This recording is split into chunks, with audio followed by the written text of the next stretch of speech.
Well, dear Minister Frangogiannis, ladies and gentlemen, it is such a pleasure to be here with you today. I apologize for my slight delay. We had a very, very busy schedule in Delhi, but it's a real privilege to be able to address such a distinguished audience. And let me start by expressing my satisfaction with the fact that after 16 years, a Greek Prime Minister is visiting India again.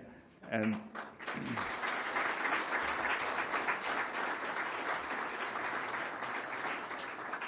I am reciprocating the visit that Prime Minister Modi made to Greece back in August of 2023. And actually, an Indian Prime Minister had not been to Greece for 40 years. So we have made a lot of progress over the past 6 months in re-establishing what I consider to be a strategic partnership of great importance. And I think this very successful business forum is testimony to the fact that we have significant potential to further strengthen the business ties between our two countries.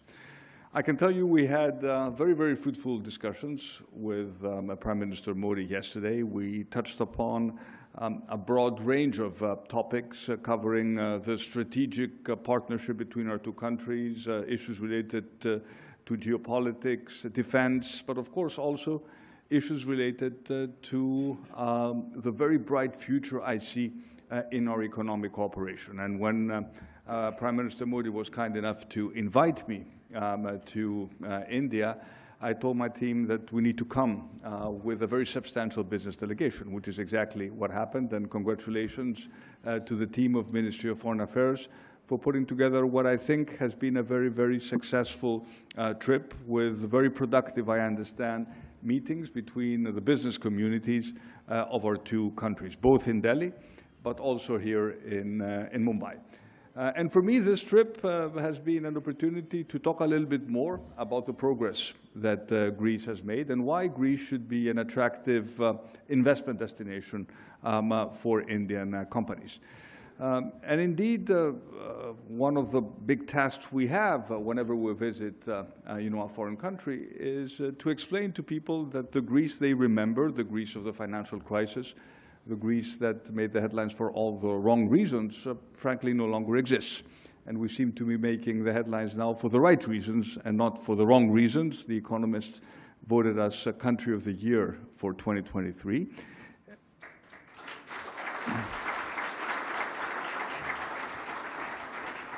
Essentially rewarding us for significant progress we have made in terms of putting our house in order. And indeed, if you look at all the headline indicators regarding the Greek economy, they're all very, very encouraging. I came to power in 2019 with a commitment to bring Greece back to a long-term sustainable growth path. And this is exactly what we have done. In spite of COVID and the big geopolitical uncertainties, the Greek economy has been growing at a much faster pace than that of the Eurozone. But we have done so while at the same time maintaining a tight fiscal discipline, which of course for a country that still has a high stock of debt is particularly important.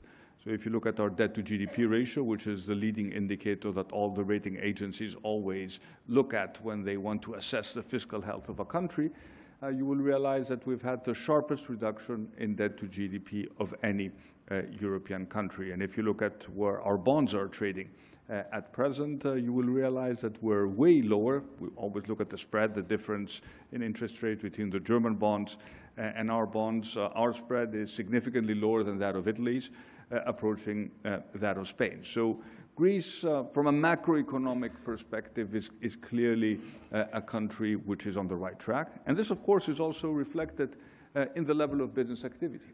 The level of investment taking place in the country, both by domestic and foreign investors, is reaching record highs.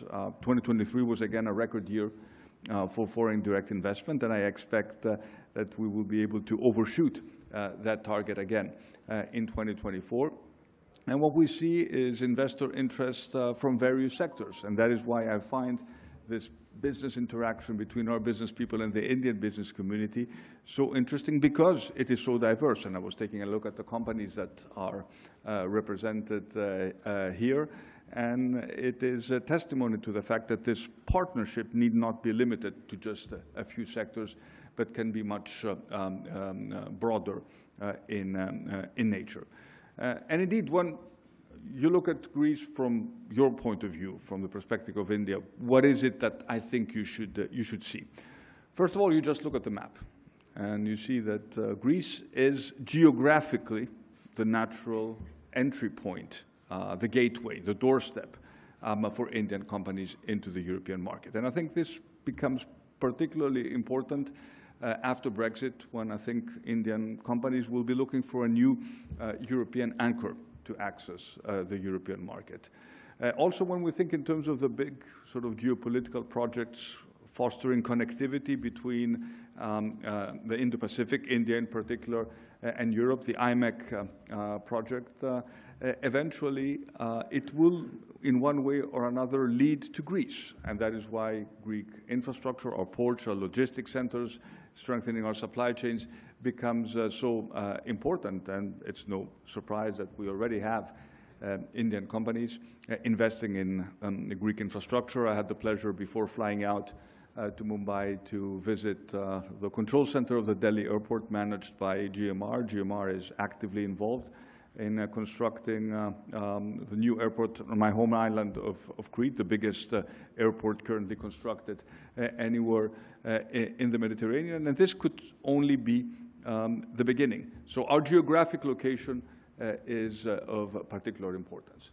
Then if you take a sector-to-sector approach, you will realize that there is a lot of complementarity between sectors where we have a comparative advantage and where India is also quite strong.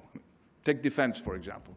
There is an increased interest in defense investment across the board, not just in Europe, but everywhere in the world. And we're in the process of revamping, of reshaping our defense industry, not just in terms of traditional sectors. Yes, we all need in Europe. We realized we all need to produce more ammunition shells, but look at the new technologies. Drones or sea drones, which is an area of particular interest to us. Anything related to shipping is another sector where the complementarity is obvious. We're the leading shipping nation in the world, but we have also gone through a process of completely restructuring our shipbuilding industries, and some of the leading representatives of this effort are actually with us here today. So this is also another sector where I see a lot of complementarity. Pharmaceuticals. This is a sector where India is particularly strong, a sector where Greece is also quite strong, especially in the production of generic drugs. Financial services, banking, insurance, agriculture. We have one more thing in common. We have farmers protesting, both in Greece and in India. Well, the first you might have expected. The second came as a surprise to me, at least.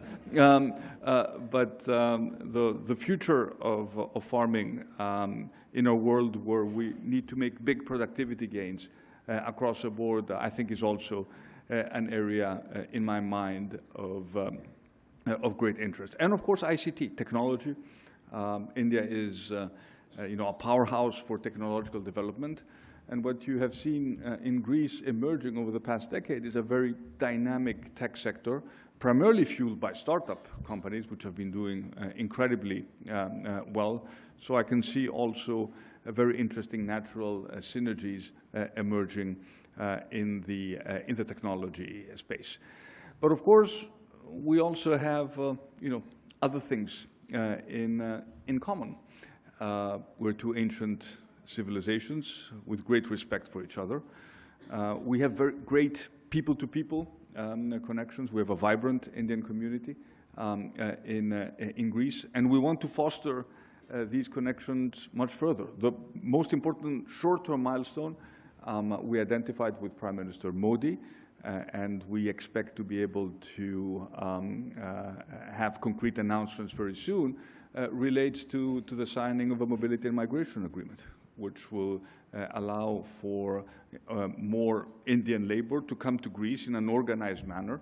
Part of it will be maybe need to be upskilled or reskilled. There are also opportunities in that field to help us in sectors such as construction, agriculture, hospitality, where we're already beginning to see labor shortages.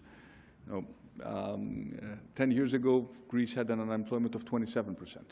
Now, for the first time in more than 15 years, our unemployment is under 10% and rapidly shrinking as a result of a growing economy.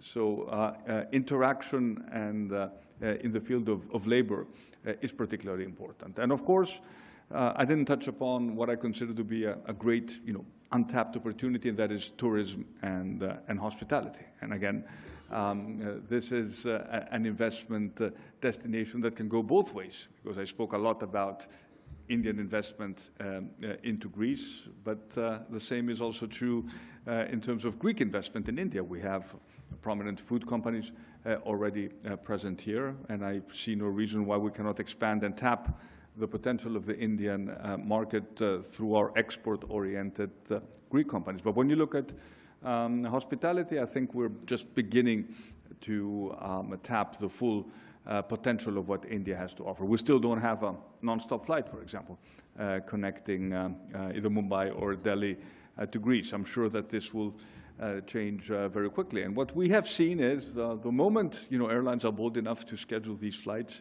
there is immediate demand for them. And let me just give you one example, which I find very illuminating.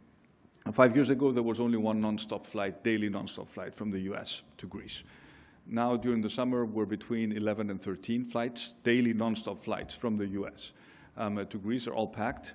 The airlines seem to be charging pretty expensive fares, and this has done wonders in terms of bringing a significant number of American tourists to Greece. And the same, of course, I think could also happen in terms of inbound tourism from India to Greece, where I really think that there is significant potential. And of course, to help us do that, it would help if we could have more Indian films filmed in Greece, and not just on Santorini, please. There are other beautiful locations where you can actually film in Greece, and I know that our National Film Center is here, and meetings have taken place between Indian producers. We have a relatively attractive incentive scheme to encourage foreign productions in Greece, but this is also a sector where I think we can significantly progress and do much more. And usually when big productions or blockbusters are filmed in Greece, we immediately see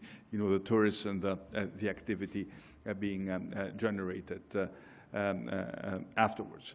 So, I could talk for a long time describing, the business opportunities, but at the end of the day, you're the business people, and you're the ones who will explore these opportunities. What I can tell you on our behalf is that Greece is currently a country offering very, very good long-term economic potential. We're also one of the few European countries that offers a high degree of political stability. And I do want to focus on that, because you read a lot about, the fragmented politics in Europe, the rise of populism, and I think rightly so, a lot of people are concerned. We're not in that category. We experimented with populists way before the others did, and we don't want to go back to those years. But I won a re-election in a double election back in June of last year, winning a higher share of the popular vote than I did in 2019. So in that sense, this is also very similar to what happened in India, which I think is the best proof that if the governments actually deliver for the people and create a prosperity that they can actually spread across society, voters will reward these governments. And in that sense, there are some striking similarities between what happened in India, what's happening in India, and what is happening in Greece. Of course, at a very different scale, but I think both our governments have demonstrated that you need bold reforms, that you can actually leverage technology to deliver public services in a way that was unimaginable maybe a few years ago. I have great admiration for what India has done with its technological revolution. Given our scale, we have done something similar in terms of rolling out digital services to to our citizens. And of course, I think both of our governments believe that when you create wealth, this wealth needs to be spread in a just and equitable manner. It cannot just be growth for a few, but it has to touch, all aspects of society. So in that sense, I think there's also an alignment of philosophies between our two governments in terms of promoting private entrepreneurship, but recognizing the role of the state as an effective regulator and at the end of the day as a distributor of the wealth that has been created. So to conclude, let me just thank you again for your presence. I am sure this is going to be the beginning of a very, very fruitful cooperation. I'm sure that for those Indian companies interested in Greece, you will find lots of interesting business opportunities, and I'm sure some of those will eventually materialize. The same is true for our Greek business people who have been introduced to the Indian market and see the huge potential that exists here. And finally, one project that I have for Deputy Minister Frankogiannis is we need, as soon as possible, a Greek-Indian, Indian-Greek Chamber of Commerce that will actually be able to leverage the potential of this business partnership but to its full extent. There is already very good contacts between the confederations, the official interlocutors, your confederations of Indian industry and FITSI, and the Confederation of Greek Industries. So there's much more we can do. Please come and visit us in Greece, and I'm sure you will appreciate firsthand the dynamism of a country that is changing and moving in the same direction, in the same way that we appreciate the dynamism of India that is moving in the right direction. Thank you again very much for being here.